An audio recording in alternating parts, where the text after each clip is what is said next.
Vellur educational academy பார்வையாளர்களுக்கு வணக்கம்.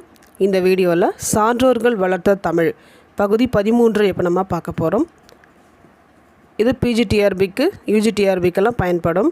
இந்த சேனலை சப்ஸ்கிரைப் பண்ணிக்கோங்க. அப்போ தான் நாங்கள் பதிவிடக்கூடிய வீடியோஸ் அடுத்தடுத்து உங்களை வந்து சேரும். இந்த சேனலை லைக் பண்ணுங்கள், ஷேர் பண்ணுங்கள், சப்ஸ்கிரைப் பண்ணுங்கள். இப்போ வாங்க நம்ம சான்றோர்கள் வளர்த்த தமிழ்ன்ற பகுதியை பார்க்கலாம். This video is sponsored by பைமோட் மொபைல் ஆப். முதலாவது நம்ம பார்க்கக்கூடியவர் வ.உ. சிதம்பரனார். இவரது காலம் 1872 முதல் 1936 வரை. இவர் பிறந்த ஊர் நெல்லை மாவட்டம் ஒட்டப்பிடாரத்தில் பிறந்திருக்காரு. இவருடைய பெற்றோர் உலகநாதன் பிள்ளை, பார்வதி அம்மாள். விடுதலை போராட்ட வீரர் இவர். கப்பலோட்டிய தமிழன், செக்கிழுத்த செம்மல் என்று சிறப்பிக்கப்படுபவர். இவர் ஒரு வழக்கறிஞராக பணியாற்றியிருக்காரு. ஆன்மீகம், இலக்கியம், அறநெறி ஆகியவற்றை வளர்ப்பதற்காகவே விவேகபானு என்ற இதழை தொடங்கி நடத்தியவர். மெய்யறம், மெய்யறிவு, பாடல் திரட்டு போன்றன செய்யுள் நூல்கள் இவர் இயற்றிய செய்யுள் நூல்கள்னு பார்க்குறோம். தன்னுடைய மனைவியின் வாழ்க்கை வரலாற்று செய்யுள் வடிவில் வள்ளியம்மை சரித்திரம் என்ற நூலாக எழுதியுள்ளார். ஜேம்ஸ் ஆலன் ஆங்கிலத்தில் எழுதிய நூல்களை மொழிபெயர்த்து மனம் போல் வாழ்வு, அகமை புறம், வலிமைக்கு மார்க்கம், சாந்திக்கு மார்க்கம் என்று இவர் எழுதியிருக்காரு. திருக்குறள், மணக்குடவர் உரை, தொல்காப்பியம், எழுத்து அதிகாரம், சொல்லதிகாரம், இதில் இளம்பூரணர் உரை, இந்நிலை, இந்த நூல்களெல்லாம் இவர் பதிப்பிச்சிருக்காரு.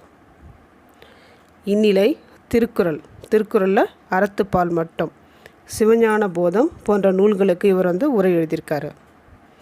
வணிகம் மூலமாக நாட்டுக்குள் நுழைந்த வெள்ளையர்களை வணிக ரீதியாகவே விரட்ட வேண்டுமென கிபி 1906 ஆண்டு சுதேசி நாவாய் சங்கம் என்ற அமைப்பை நிறுவி காலியா, லாவோ என்ற 2 கப்பல்களை வங்கக்கடலில் விட்டவர். தன்னுடைய இறுதி காலத்தில் வறுமையின் கொடுமைக்கு ஆளானவர் வ.உ. சிதம்பரனார்.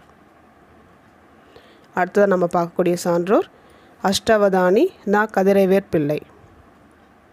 இவரது காலம் 1874 முதல் 1907 வரை.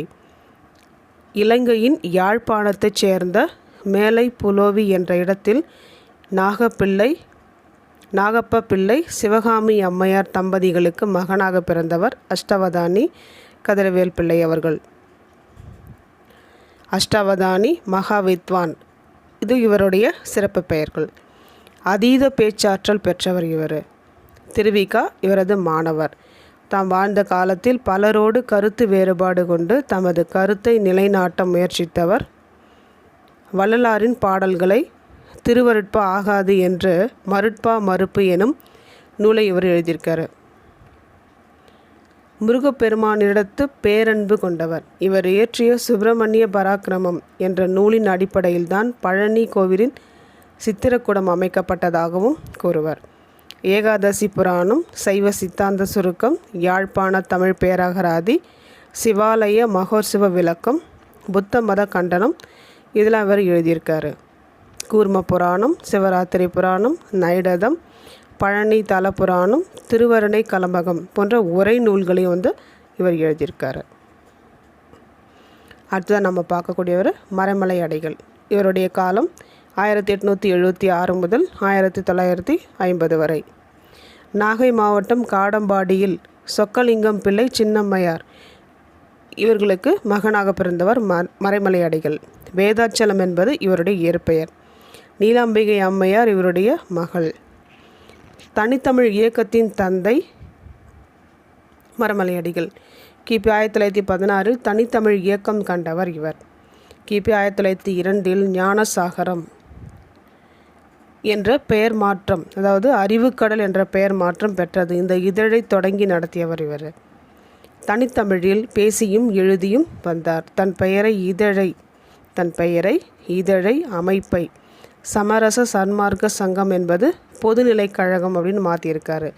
இது எல்லாத்தையுமே தன்னுடைய பெயரையும் இதழுடைய பெயரையும் தான் நடத்தக்கூடிய அந்த அமைப்பையுமே பொதுநிலை, அதாவது தனித்தமிழில் மாற்றியிருக்காரு. சமரச சன்மார்க்க சங்கம் என்பதை பொதுநிலை கழகம் என்று மாற்றியிருக்காரு. அந்நாளில் வெளிவந்த நீலோசனி, ஞானோதயம் போன்ற இதழ்களில் முருகவேல் என்ற புனைப்பெயரில் இவர் எழுதியிருக்கார்.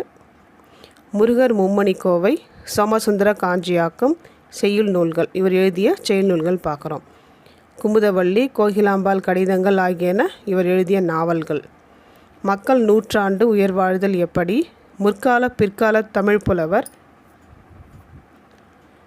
அறிவுரை கொத்து, தமிழர் மதம், தமிழ்த்தாய், ஹிந்தி பொதுமொழியா, தமிழ்நாட்டவரும் மேல்நாட்டவரும், அம்பலவாணர் திருக்கூத்து போன்ற இவர் எழுதிய நூல்கள் அப்படின்னு பார்க்குறோம்.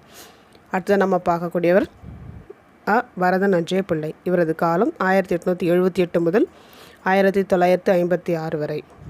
இவரது பெற்றோர் அப்பாசாமி பிள்ளை, வரதாயி அம்மாள். இவர் ஒரு பெரும் புலவர், சிறந்த சொற்பொழிவாளராக இருந்திருக்காரு. தமிழரசி குறவஞ்சி இவர் எழுதிய நூல். அடுத்தது நம்ம பார்க்கக்கூடியவர் சிவகவிமணி சி.கே. சுப்பிரமணிய முதலியார். இவரது காலம் 1878 முதல் 1961 வரை. இவர் பிறந்த ஊர் கோயம்புத்தூர். இவர் ஒரு வழக்கறிஞராக பணியாற்றியிருக்காரு. வஉசிக்காக வழக்காடியவர். சைவ சமயத்தில் பற்று மிகுந்த தமிழறிஞராக இவர் இருந்திருக்காரு. தமிழறிஞர் கந்தசாமி முதலியாரின் மகன்.